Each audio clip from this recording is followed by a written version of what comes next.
Assalamualaikum warahmatullahi wabarakatuh.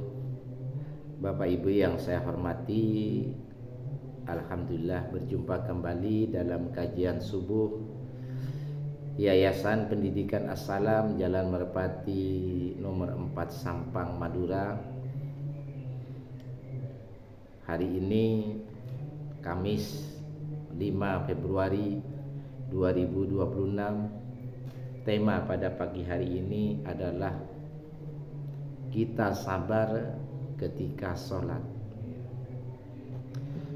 Bapak Ibu yang saya hormati, seperti yang disampaikan beberapa hari yang lalu, bahwa sabar itu adalah tabah hati. Sabar itu merupakan perilaku kolbu kiri. Dalam artian orang itu dalam kendali kolbu kiri. Artinya apa? Orang itu selalu dekat dengan Allah. Orang itu selalu berkomunikasi dengan Allah. Oleh sebab itu pentingnya kita bahwa kolbu kiri kita yang menjadi pemimpin di dalam diri kita, agar kita menjadi orang-orang yang sabar, terutama nanti ketika kita mengerjakan sholat. Nah, Bapak Ibu yang saya hormati, sholat itu sangat berat. Sholat itu banyak godaannya. Ya, setan mempersiapkan diri agar kita itu malas mengerjakannya, menggoda kita ya, dari segala penjuru agar kita lalai di dalam mengerjakannya. Nah, salah satu hal penting dalam hal ini adalah kapan kita bersabar. Nah, salah satunya adalah ketika kita sabar di dalam mengerjakan sholat, Bapak Ibu. Ini penting. Sering kita mengalami bahwa kesibukan mengalahkan kita untuk istiqomah di dalam sholat, untuk melaksanakan sholat tepat pada waktunya, untuk mengerjakan sholat dengan khusyuk, untuk mengerjakan sholat bahwa sholat itu tempat curhat kita kepada Allah. Tetapi kadang-kadang kita melalaikan demi kepentingan duniawi, sehingga kita masih menganggap sholat sebagai kewajiban, bukan sebagai kebutuhan. Bapak Ibu yang saya hormati, tidak ada pekerjaan di muka bumi ini yang lebih penting, ya, yang lebih mendesak, ya, daripada kita menjaga sholat kita istiqomah di awal waktu, mempersiapkan diri dengan sungguh-sungguh agar kita memperoleh sholat yang khusyuk. Mari kita lihat Bapak Ibu di dalam surat Thaha surat 20 ayat 132. Allah berfirman, A'udzubillahi minasyaitonirrajim. Bismillahirrahmanirrahim. Wa'mur ahlakah bis-salati wastabir 'alaiha. Dan perintahkanlah kepada keluargamu untuk mendirikan salat. Dan bersabarlah kamu, artinya teguh dan bersabarlah, ya, dalam mengerjakannya. Jadi orang sabar itu tidak hanya menyangkut ketika mereka itu diuji oleh Allah dengan musibah.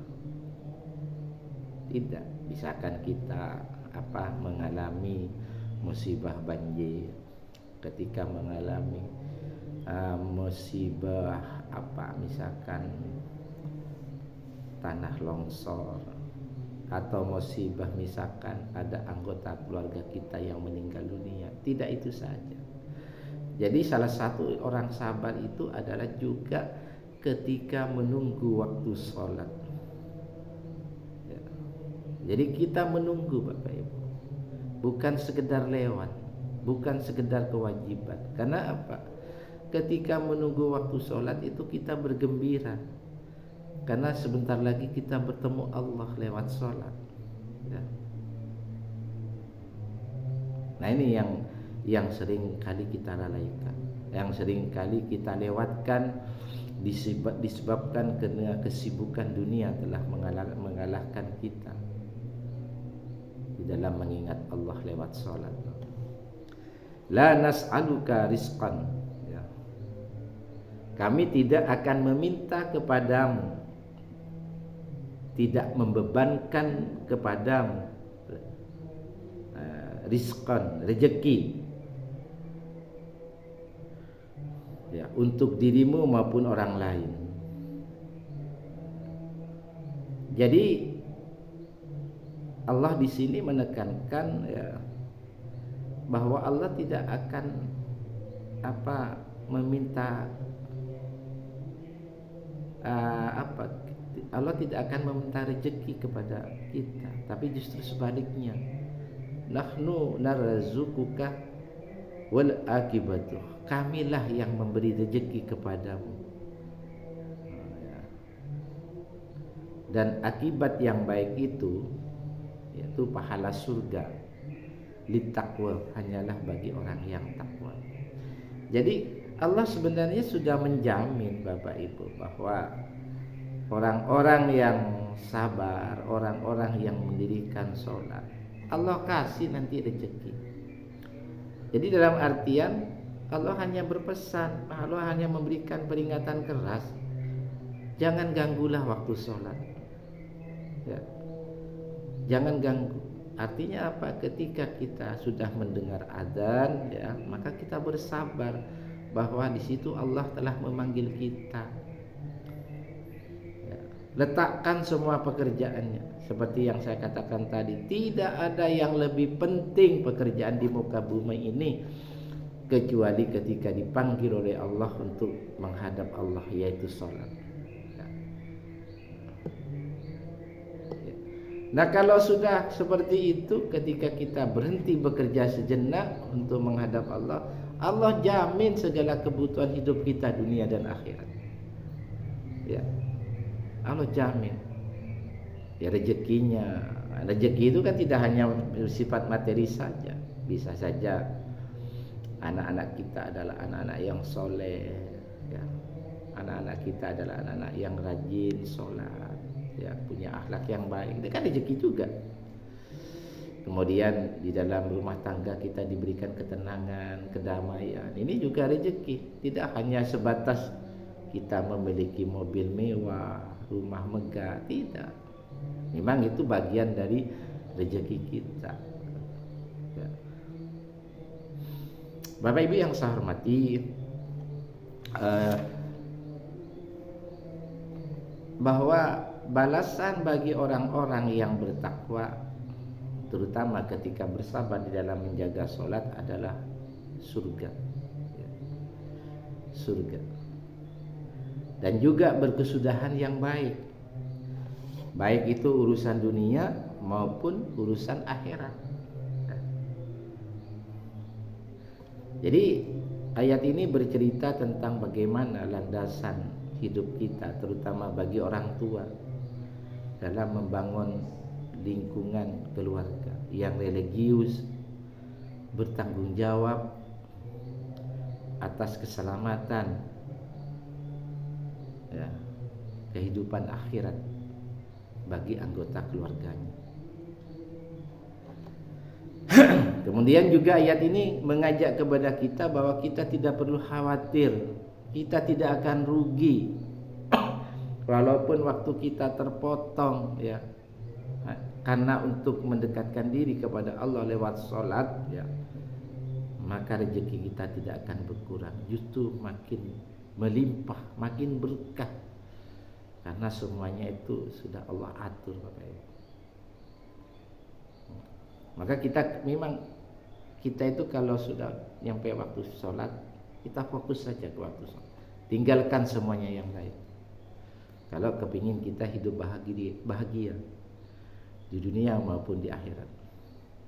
Bapak Ibu yang saya hormati, mari kita ingat kembali surat Al-Baqarah surat 2 ayat 153. Hai orang-orang yang beriman, jadikanlah sabar dan sholat sebagai penolongmu. Sesungguhnya Allah beserta orang-orang yang sabar. Jadi ini kan sebuah solusi Bapak Ibu, tidak boleh ditawar-tawar ya.